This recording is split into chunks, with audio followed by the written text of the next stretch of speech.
Bismillah. Assalamualaikum warahmatullahi wabarakatuh. Alhamdulillah wassalatu wassalam ala Rasulillah wa ala alihi wa ashabihi wa mawala amma ba'du. Setelah kita memanjatkan puji syukur kita kehadirat Allah Subhanahu wa taala dan setelah kita bersolawat kepada baginda kita Nabi Muhammad sallallahu alaihi wasallam, insyaallah pada kesempatan kali ini saya Muhammad Yanwar akan mempresentasikan hasil dari tugas yang berjudul Pola Konseling Keluarga Muslim untuk Pembinaan Kemandirian dan Percaya Diri Remaja Pasca Covid di Kalibeber, Mojo Tengah, Wonosobo. Pengertian konseling Islam. Istilah konseling berasal dari kata konseling, kata dalam bentuk to counsel secara etimologis berarti to give advice, yang bermakna memberikan bantuan dan nasihat. Konseling juga memiliki arti memberikan nasihat atau memberikan anjuran kepada orang lain secara tatap muka atau face to face. Jadi, konseling adalah pemberian nasihat atau penasehatan kepada orang lain secara individual yang dilakukan dengan tatap muka face to face.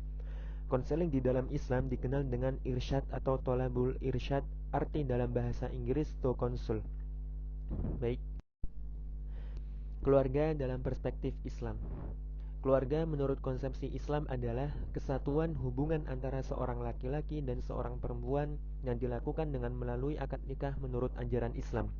Dengan kata lain, ikatan apapun antara seorang laki-laki dengan seorang perempuan yang tidak dilakukan dengan melalui akad nikah secara Islam, seperti yang dilakukan dalam sistem kehidupan keluarga di Barat, yaitu di mana keluarga yang dibentuk dengan pola kehidupan sebagai suatu rumah tangga hanya didasarkan rasa suka sama suka dan kesepakatan untuk bekerja sama, yang jika cocok baru diteruskan ke ikatan pernikahan, dan bila tidak cocok, meskipun sudah bertahun-tahun pernah hidup serumah, ikatan kerjasama bubar begitu saja.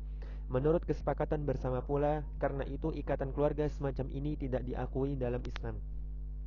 Dengan demikian, keluarga menurut konsepsi Islam sebagaimana yang telah diuraikan di atas adalah keluarga atau rumah tangga yang di dalamnya ajaran-ajaran Islam berlaku. Dengan kata lain, seluruh anggota keluarga bersikap dan berperilaku sesuai dengan ketentuan dan petunjuk ajaran Islam. Tujuan konseling keluarga Islam. Tujuan konseling Islam dimaksud untuk membantu individu menyadari kembali eksistensinya sebagai makhluk Allah yang harus mengikuti ketentuan dan petunjuknya agar bisa hidup bahagia.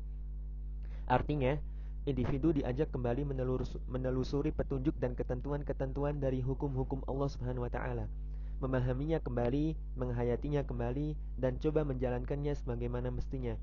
Dengan kata lain, mengembalikan problem yang berkaitan dengan pernikahan dan kehidupan rumah tangga pada ketentuan dan petunjuk Allah Subhanahu wa taala. Baik problem itu muncul karena adanya perbuatan atau tindakan yang tidak sejalan dengan ketentuan dan petunjuk Allah, maupun problem dengan sebab-sebab lainnya yang bersifat manusiawi dalam hubungannya dengan lingkungan sekitar. Selanjutnya, asas pernikahan dan keluarga menurut konsepsi Islam. Yang pertama yaitu asas kebahagiaan dunia dan akhirat. Yang kedua, asas sakinah, mawaddah, dan rahmah. Yang ketiga, asas komunikasi dan musyawarah. Yang keempat, asas sabar dan tawakal. Yang kelima, asas manfaat atau maslahat. Yang pertama, saya akan menjelaskan mengenai kemandirian remaja. Kemandirian remaja adalah kemampuan remaja untuk dapat mengatur dan mengenali dirinya sendiri secara bertanggung jawab dan tidak bergantung pada orang lain di luar dirinya, yang dilakukan sebagai bentuk pencapaian otonomi diri pada remaja. Beberapa ciri-ciri kemandirian. Yang pertama, memiliki rasa tanggung jawab terhadap tingkah lakunya. Yang kedua, rasa percaya diri. Yang ketiga, kreativitas. Faktor kemandirian dibagi menjadi dua, yaitu faktor jasmani dan yang kedua faktor rohani. Faktor rohani meliputi tingkat kecerdasan, kepercayaan diri, motivasi, dan konsep diri. Kemandirian menurut pandangan Islam. Islam mengajarkan kepada orang tua untuk dapat mendidik anak-anaknya secara mandiri. Tujuan utama Islam adalah mengontrol perilaku anak agar tidak terbawa oleh arus yang menyimpang dan keraguan dalam diri, serta membentuk kepribadian anak agar tidak terombang-ambing dalam menjalani kehidupannya. Karena pada akhirnya tetap masing-masing individual yang akan dimintai pertanggungjawaban atas apa yang telah dilakukan. Sebagaimana firman Allah dalam Quran surat Al-Mu'minun ayat 62 yang artinya, kami tiada membebani seseorang melainkan menurut kesanggupannya, dan pada sisi kami ada suatu kitab yang membicarakan kebenaran dan mereka tidak dianiaya.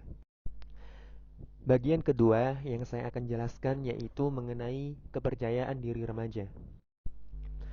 Menurut Hakim pada tahun 2002, kepercayaan diri merupakan keyakinan individu akan segala hal yang menjadi aspek kelebihan yang dimilikinya. Keyakinan tersebut kemudian membuat dirinya mampu mencapai segala tujuan hidup dan mampu beradaptasi dengan lingkungan di sekitarnya.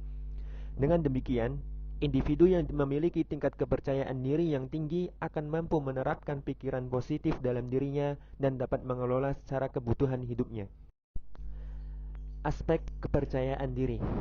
Yang pertama yaitu keyakinan akan kemampuan diri. Yang kedua, optimisme. Yang ketiga, objektif. Yang keempat, bertanggung jawab. Dan yang kelima, rasional. Faktor kepercayaan diri. Yang pertama yaitu konsep diri. Yang kedua, harga diri. Yang ketiga, pengalaman. Dan yang keempat, yaitu pendidikan. Demikian presentasi yang bisa saya sampaikan. Semoga apa yang telah saya sampaikan bermanfaat dan bisa menambah ilmu bagi kita semua. Sallallahu ala nabiyina Muhammad wa ala alihi wa ashabihi wasallam. Assalamualaikum warahmatullahi wabarakatuh.